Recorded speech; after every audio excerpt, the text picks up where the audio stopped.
written পৰীক্ষা হৈছে ৰিটেনৰ পিছত ৰিজাল্ট দিব আমি অৰেল নলওঁ অৰেল ললে চৰকাৰৰ দুৰ্নীতি আহিব হ'ব কিন্তু কনফাৰ্ম হ'ব আফটাৰ 2 ইয়াৰ্স এই 2 বছৰ পুৰা দৰমহাও পাব সকলো পাব কিন্তু জুনে একেবাৰে কমিউনিকেট কৰিব নোৱাৰে যদি পাৰ ক্লাছত 1 টিচাৰ আমি দিব নোৱাৰো তেতিয়ালে আমাৰ শিক্ষক শিক্ষয়িত্ৰীসকলৰ এটা লিমিট থাকিব লিমিটৰ ওপৰত তেওঁলোকে পাৰফৰমেন্স কৰিব নোৱাৰে এখন শৈক্ষিক আয়োগ এটা আমি নিৰ্মাণ কৰিব লাগে যে এখন ৰাজ্যৰ শিক্ষা ব্যৱস্থা নাম্বাৰ অফ স্কুলে প্ৰতিনিধিত্ব কৰে নে নাম্বাৰ অফ কোৱালিটি স্কুলে প্ৰতিনিধিত্ব কৰে কোনটো যদি আমাৰ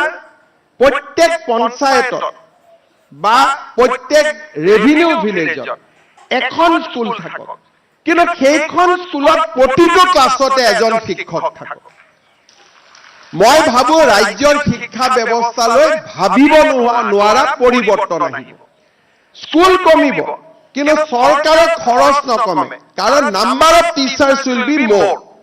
আজি যদি অসমত 1 লাখ শিক্ষক আছে শিক্ষক 2 লাখ হ'ব কিন্তু স্কুল আমাৰ কমিব যাতে এখন স্কুলত আমি প্ৰত্যেক ক্লাছত এজন শিক্ষক দিব পাৰো instead of number of schools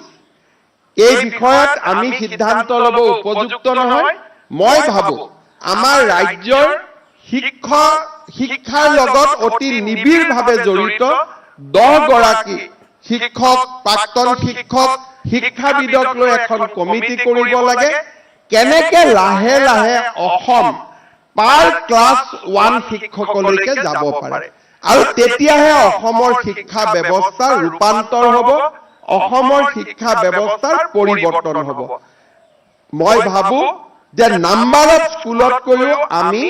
quality of teachers number of টিচাৰ্সত আমি গুৰুত্ব দিব লাগে শিক্ষকৰ সংখ্যা বাঢ়িব লাগে স্কুলৰ সংখ্যা বাঢ়িব নালাগে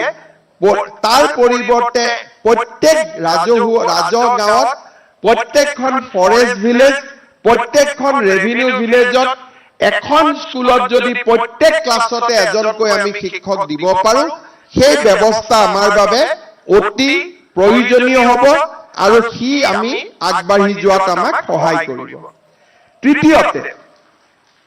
আমাৰ যিবিলাক ষ্টুডেন্ট ডিপ্লোমা ইন এডুকেশ্যন পাছ কৰে বিএড ইন এডুকেশ্যন পাছ কৰে তেওঁলোকক আমি পুনে পুনে টেট শিক্ষক নিযুক্তি দিওঁ কিন্তু স্কুলত ক্লাছ কেনেকে কৰিব পাৰে তাৰ আমি অৰেল নম্বৰৰো আমাৰ ব্যৱস্থা নাই বা প্ৰেক্টিকেল পৰীক্ষা লোৱাটো সম্ভৱ নহয় মই শিক্ষা মন্ত্ৰী ডাঙৰীয়াক অনুৰোধ কৰিম যে ডিএড আৰু বিএড ডিগ্ৰী লোৱাৰ আগতে অন্তত 8 মাহ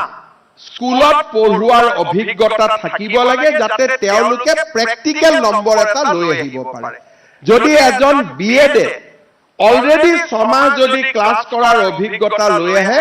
আমি অৰেল পৰীক্ষা পাতিব নালাগে এতিয়া আমি মে মাহত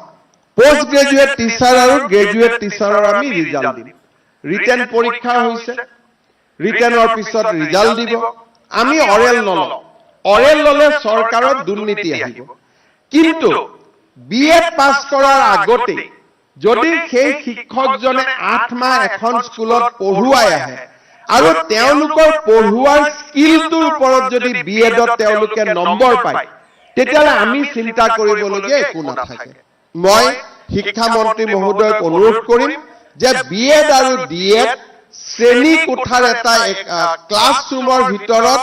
থিয়ৰিৰ এটা পৰীক্ষা হোৱাৰ পৰিৱৰ্তে প্ৰেক্টিকেল ক্লাছ লোৱাৰ যদি অভিজ্ঞতা লৈ তেওঁলোকে ডিএড আৰু বিএড পাছ কৰি আহে তেতিয়ালে আমি অৰেল পতাৰ প্ৰশ্নই নুঠে আমি তেওঁলোকক পোনপটীয়াকৈ নিযুক্তি দিব পাৰিম এই দিশটো মই আপোনালোকক দৃষ্টি আকৰ্ষণ কৰিবলৈ অনুৰোধ কৰিম চতুৰ্থতে যিহেতু আমি ৰিটেন পৰীক্ষা নাপাতো এজন টিচাৰ ক্লাছত গ'ল তেওঁ একেবাৰে কমিউনিকেট কৰিব নোৱাৰে চাকৰি পোৱাৰ পিছত আমি তেওঁক বিদায় দিব নোৱাৰো অন্তত 2 বছৰ শিক্ষকক আমি